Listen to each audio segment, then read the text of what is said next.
Hello दोस्तों, good evening, नमस्कार। आप सबका एक बार फिर से बहुत बहुत स्वागत है आप सभी के अपने यूट्यूब चैनल परीक्षा के शिक्षा में। आई होप कि आप सभी अच्छे होंगे, आपकी जो तैयारी है बढ़िया तरीके से चल रही हो। तो जो बच्चे क्लास में फर्स्ट है, मैं पहली बार नए हैं, उन सभी को बता दें कि हमारे चैनल में जो आपकी बीएड परीक्षा 2024 की जो तैयारी है आपकी रेगुलर बेसिस पे करवाई जा रही है। तो जिसे भी तैयारी पूरी करनी है, कंप्लीट करनी है, चैनल को सब्सक्राइब करके हमारे साथ जुड़ जाइए और नीचे जो आपका उसके बगल में आपको बेल आइकन का बटन दिया गया है, उसको ऑन कर लेना, ठीक है। बाकी क्लास का समय देख ले, जीएस की जो क्लास है सुबह 10 बजे, उसका जो दोपहर को आपको रीजनिंग की क्लास दोपहर सॉरी जीके जीएस की क्लास सुबह 10 बजे, रीजनिंग की क्लास जो है दोपहर को 2 बजे, और हिंदी की जो क्लास है शाम को 7 बजे हमारे चैनल पर देखने को मिले, ठीक है। इसी टाइम पे आप क्लासेस से चुनकर अपनी तैयारी को जो है पूरा करना है, ठीक है। बाकी पीडीएफ के लिए आपको हमारे टेलीग्राम का चैनल ज्वाइन करना है। परीक्षा के शिक्षण आपको हमारे टेलीग्राम का चैनल है, नीचे डिस्क्रिप्शन में आपको इसका लिंक मिलेगा। वहाँ पे जो है क्लास का अपडेट भी आपको डेली बेसिस पे दिया जाता है, ठीक है। और अगर आपको हमसे कुछ पूछना है, कोई बात करनी है, तो आप हमें आके इंस्टाग्राम पर फॉलो करके मैसेज कर सकते हैं। परीक्षा का शिक्षण आपका हमारे इंस्टाग्राम का पेज है, इसका भी जो लिंक है नीचे डिस्क्रिप्शन में आप सबको मिल जाएगा, ठीक है। तो चलिए क्लास स्टार्ट करेंगे, ध्यान से के क्वेश्चन को देखेंगे और बताते हुए चलेंगे सही सही उत्तर क्या हो, ठीक है। क्वेश्चन नंबर 1 देखिए आपका कहाँ से स्टार्ट हो रहा है, 51 नंबर से, ठीक है। हिया का तत्सम शब्द क्या है, बताइए। हिया, हिया का तत्सम शब्द क्या होगा, साथियों बताने की कोशिश करेंगे आप सभी लोग। हिया, हंसना, हृदय या दिल। तो ठीक है, हिया का तत्सम आपका हो जाएगा साथियों हृदय। तत्सम शब्द किसको कहते हैं? तो तत्सम शब्द ऐसे शब्द होते हैं, मतलब संस्कृत के ऐसे शब्द होते हैं जो बिना किसी परिवर्तन के हिंदी में प्रयोग किए जाते हैं, ठीक है। तो उसको जो है आपका तत्सम शब्द कहते हैं, ठीक है। क्लियर है। और तद्भव, तो तद्भव जो है संस्कृत के ऐसे शब्द जो कि उनका अर्थ बदल के यानी कि परिवर्तित होकर हिंदी में प्रयोग किए जाते हैं, उन्हें जो है तद्भव शब्द कहते हैं, ठीक है। अगला क्वेश्चन देखेंगे, 52 पे बताएंगे सही का अवसाद में कौन सा उपसर्ग प्रयुक्त हुआ है। उपसर्ग यानी कि जो शब्द के अर्थ शब्द के स्टार्टिंग यानी कि प्रारंभ में लगकर जो है शब्द का अर्थ बदल देते हैं, उन्हें जो है उपसर्ग कहते हैं, ठीक है। और प्रत्यय इसका उल्टा होता है, जो कि शब्द के अंत में लगकर शब्द का अर्थ बदल देते हैं। तो उपसर्ग यहाँ पे पूछा है अवसाद में, तो आपका औ जो है आपका उपसर्ग हो जाएगा, ठीक है। अगले क्वेश्चन बढ़ेंगे, 53 नंबर पर उत्तर देंगे कोशिश करेंगे ऐसे। तो दु धन कर किसकी संधि है, बताइए। दु धन कर किसकी संधि है? तो दुख धन कर आपका दुष्कर की संधि हो जाएगी, आपकी विसर्ग संधि का ये उदाहरण हो जाएगा जो आपका दिया गया। ये लपिका 53 पे आपका सही उत्तर, ठीक है। अगले क्वेश्चन बढ़ेंगे 54 नंबर पे, 54 पे बताने की कोशिश करेंगे। तो गगन चुंबी का समास विग्रह क्या होगा? गगन चुंबी का समास विग्रह क्या होगा साथियों? इसका सही उत्तर का देखिए, गगन चुंबी की अगर बात करें तो गगन चुंबी यानी कि गगन को चूमने वाला, ठीक है। गगन चुंबी यानी कि गगन को चूमने वाला जो आपका दिया गया पी लपिका 54 पे आपका सही उत्तर हो जाएगा, ठीक है। क्लियर सभी को इसके बारे में। अगले क्वेश्चन बढ़ेंगे 55 नंबर को उत्तर देंगे कोशिश करेंगे राइट से। जिसे लांघना बहुत कठिन हो, इसका क्या अर्थ बताइए। जिसे लांघना बहुत कठिन हो, इसका क्या अर्थ होगा? देखिए, जिसे लांघना बहुत कठिन हो उसको क्या कहते हैं? तो उसको जो है दुर्लभ्य कहते हैं, ठीक है। दुर्लंघन तो जो आपका दिया गया यहाँ पे ये वाला विकल्प आपका सही होता है, ठीक है। जिसे लांघना बहुत कठिन है उसको दुर्लंघन कहेंगे, तो जो आपका दिया गया यहाँ पे ये वाला विकल्प 55 पे आपका सही होता है, ठीक है। क्लियर सभी को इसके बारे में। अगले क्वेश्चन बढ़ेंगे 56 नंबर को उत्तर देने की कोशिश करेंगे 56 में से। छोटे छोटे ताजमहल के रचयिता कौन है, बताइए। छोटे छोटे ताजमहल के रचयिता कौन है? 56 पे सही उत्तर क्या हो जाएगा? छोटे छोटे ताजमहल के रचयिता आपके, तो जिसका भी ऑप्शन बी है साथियों, राजेंद्र यादव आपका राइट आंसर, ठीक है। क्लियर सभी को इसके बारे में। छोटे छोटे ताजमहल के रचयिता जो है आपके राजेंद्र यादव हो जाएंगे, ठीक। क्लियर सभी को इसके बारे में। अगले क्वेश्चन बढ़ेगा 57 नंबर पे, 57 पे उत्तर देंगे राइट आंसर। चिराग तले अंधेरा का क्या अर्थ होता है, बताइए। चिराग तले अंधेरा इसका क्या अर्थ होता है साथियों, बताने की कोशिश कीजिएगा फटाफट, इसका सही उत्तर क्या हो जाएगा? चिराग तले अंधेरा, तो चिराग तले अंधेरा यानी कि चिराग तले अंधेरा, इसका अर्थ होता है साथियों पास की चीज ना दिखाई पड़ना, ठीक है। जो आपका दिया गया यहाँ पे सी वाला ऑप्शन 57 पे आपका सही उत्तर, ठीक है। क्लियर सभी को। चिराग तले अंधेरा यानी कि पास की चीज नहीं दिखाई, यानी कि चिराग के नीचे जो है आपका अंधेरा रहता है, यानी कि पास की चीज जो हमको नहीं दिखाई देती है उसको ही कहते हैं, ठीक है। क्लियर सभी को इसके बारे में। अगले क्वेश्चन बढ़ेंगे 58 नंबर को उत्तर देंगे राइट से। तरनी तनुजा तर टमाल तरुवर बहु छाये में कौन सा अलंकार है, बताइए।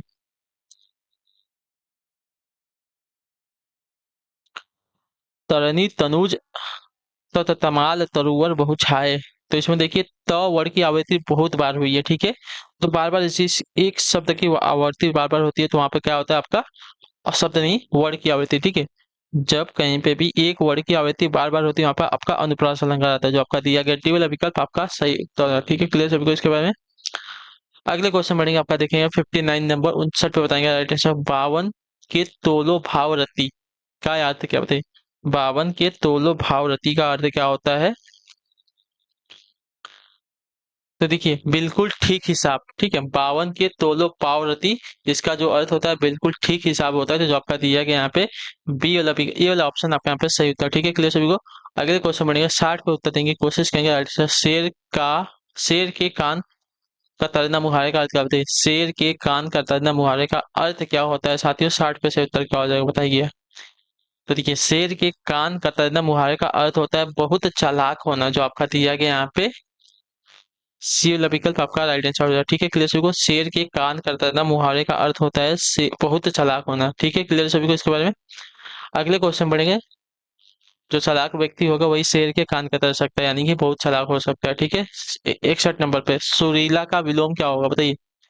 सुरीला का विलोम क्या हो जाएगा साथियों, बताने की कोशिश करेंगे। 61 पे से होता है, देखिए सुरीला का विलोम आपका बेसुर, अच्छा बेसुरा हो जाएगा, जो आपका डी वाला विकल्प देगा 61 पे आपका सही था। ठीक है, अगले क्वेश्चन बढ़ेंगे 62 पे उत्तर देंगे कोशिश करेंगे आर्टिस्ट। निम्नलिखित में से कौन सी पूर्वी हिंदी की बोली है। निम्नलिखित में से कौन सी जो है पूर्वी हिंदी की बोली है। 62 पे से उत्तर का होता है, देखिए पूर्वी हिंदी की बोली आपकी जो है बघेली है, तो जो आपका ए वाला विकल्प देगा 62 पे आपका राइट आंसर। ठीक है, क्लियर सभी को इसके बारे में। अगले क्वेश्चन बढ़ेंगे 63 पे उत्तर दीजिएगा राइट आंसर का। जो पूछा आपका निम्नलिखित में से कौन सी जो है पहाड़ी भाषा की बोली होती है। निम्नलिखित में से कौन सी जो है आपके साथी पहाड़ी भाषा की बोली है। गढ़वाली, कुमायूनी, पश्चिमी पहाड़ी या ये सभी। तो देखिए पहाड़ी भाषा की जो बोली आपकी गढ़वाली, कुमायूनी और पश्चिमी पहाड़ी, ये सभी के सभी हो जाएंगे, तो जो आपका डी वाला विकल्प देगा आपका सही उत्तर हो जाएगा 63 के लिए। ठीक है, 63 का आपका जो दिया गया है डी वाला विकल्प आपका राइट आंसर। ठीक है, अगले क्वेश्चन बढ़ेंगे 64 पे, ध्यान से देखिएगा उत्तर दीजिएगा राइट आंसर। दाजू, दाजू कहानी किसकी रचना थी। दाजू कहानी किसकी रचना है। यशपाल की है, शेखर जोशी की है, बटरोही की है या अमरकांत की है। तो देखिए दाजू कहानी की अगर बात करेंगे तो आपकी शेखर शेखर जोशी की जो कहानी है, जो आपका दिया गया यहाँ पे बी वाला विकल्प आपका राइट है। ठीक है, क्लियर है। दाजू कहानी किसकी रचना है, तो शेखर जोशी की। ठीक, अगले क्वेश्चन बढ़ेंगे 65 नंबर पर 65 पे उत्तर दीजिएगा राइट आंसर। जूही की कली किस कवि की प्रथम रचना बताइए।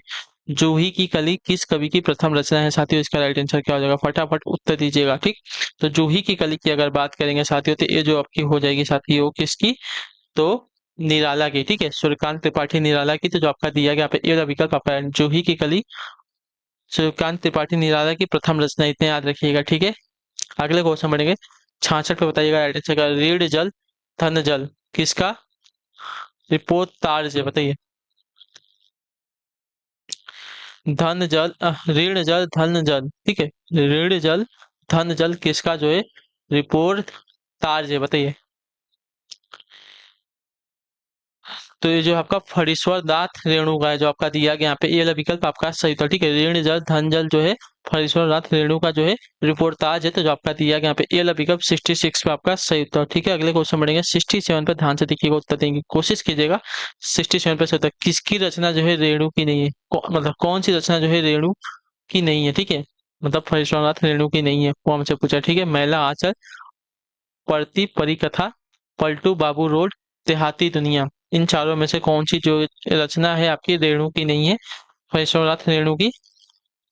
तो आपका राइट आंसर हो जाएगा साथियों आपकी देहाती दुनिया, जो आपका डी वाला विकल्प देगा आपका राइट आंसर। ठीक है, देहाती दुनिया जो आपकी रचना है आपकी किसकी, तो रेणु की नहीं है। ठीक है, क्लियर है, तो आपका डी वाला विकल्प देगा आपका राइट आंसर। अगले क्वेश्चन बढ़ेंगे आपका 68 को उत्तर देगा राइट, कौन सही सुमेलित है हमको ये बताना है। ठीक है,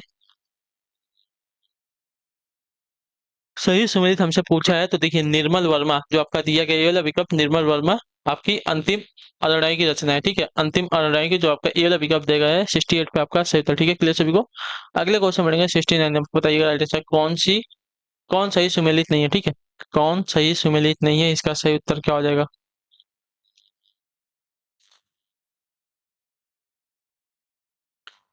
69 पे सही उत्तर क्या बताइए फटाफट। कौन सही सुमेलित नहीं है, हमको इसका उत्तर देना चाहते हो तो देखिए जो दिया गया यहाँ पे मोहन राकेश कोशिका घटवार, ये आपका सही सुमेलित नहीं है। ठीक है, अच्छा आपका जो दिया गया प्रेमचंद सदगीत सही सुमेलित, रेणु रसप्रिया ये भी सही है। अमरकांत, जिंदगी और जोक, ये भी आपका सही है, लेकिन जो दिया गया मोहन राकेश कोशी का घटवार आपका यहाँ पे सही मिलान नहीं है, तो जो आपका डीएल अभी कब देगा 69 पे आपका राइट आंसर। अगले क्वेश्चन बढ़ेगा, उत्तर देंगे 70 पे से उत्तर क्या होगा। स के उच्चारण में जीवा किस अंग को जो है स्पर्श करती है, बताइए। स स के उच्चारण में जीवा जो होती है किस अंग को स्पर्श करती है, तालु को, मूर्धा को, दंत को या दंतोष्ठ को। तो देखिए स के उच्चारण में जो जीवा होती है आपकी मूर्धा को स्पर्श करती है, तो जो आपका दिया गया यहाँ पे बी अभी का, तो आपका सही उत्तर हो जाएगा। ठीक है, क्लियर सभी को इसके बारे में, क्लियर यहाँ तक सभी का। ठीक है, अब अगला क्वेश्चन देखें, आपका 71 नंबर पर उत्तर देने की कोशिश करेंगे। आगे क्या हो जाएगा, व का उच्चारण स्थान क्या होता है, बताइए। व का उच्चारण स्थान क्या होता है, कंठोष होता है, दंतोष होता है, तालु होता है या कंठ होता है, क्या होता है। व का उच्चारण स्थान क्या होता है, तो देखिए व आपका जो है कंठ और ओष्ठ दोनों से मिलकर निकलता है, तो कंठोष्ठ हो जाता है, तो जो आपका दिया गया यहाँ पे ए वाला विकल्प 71 पे आपका सही उत्तर। ठीक है, क्लियर सभी को इसके बारे में। अगला क्वेश्चन 72 नंबर पर उत्तर दीजिएगा। अटेंशन क्या देगा, वयोवृद्धि का संधि विच्छेद क्या होगा, बताइए। वयोवृद्धि का सही संधि विच्छेद क्या होता है साथियों, बताने की कोशिश करेंगे आप सभी लोग। तो देखिए वयोवृद्धि का सही संधि विच्छेद आपका हो जाएगा वय धन वृद्धि, जो आपका दिया गया यहाँ पे सी वाला विकल्प आपका है। ठीक है, वयोवृद्ध का सही संधि विच्छेद आपका वय धन वृद्ध होता है, तो जो आपका सी वाला विकल्प देगा 72 पे आपका राइट आंसर हो जाएगा। ठीक है, क्लियर सभी को इसके बारे में। अगला क्वेश्चन है 73 नंबर बताने की कोशिश करेंगे। राइट आंसर संकल्प का सही संधि विच्छेद क्या होगा, बताइए। संकल्प का संधि विच्छेद क्या होता है साथियों, तो देखिए संकल्प का सही संधि विच्छेद अगर हम देखने जाएंगे तो सम धन कल्प होता है। सम धन कल्प जो आपका दिया गया पीएल विकल्प आपका सही उत्तर हो जाएगा। ठीक है, क्लियर सभी को इसके बारे में। अगला क्वेश्चन देखेंगे क्या दिएगा आपका, ध्यान से देख के बताने की कोशिश करेंगे आप सभी लोग। 74 नंबर, ठीक है, भो धन अन की संधि क्या है, सही संधि क्या है। ठीक है, भो धन अन की सही संधि क्या है साथियों, बताने की कोशिश कीजिएगा आप सभी लोग।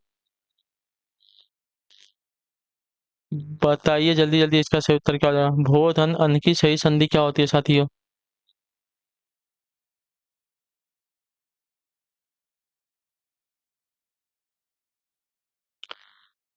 भो धन अन की सही संधि क्या होती है, देखिए भो धन अन की सही संधि आपकी भवन होती है, भवन यानी कि घर, जो आपका दिया गया यहाँ पे पीला विकल्प आपका राइट है। अगला क्वेश्चन देखिए 75 नंबर पर उत्तर देंगे।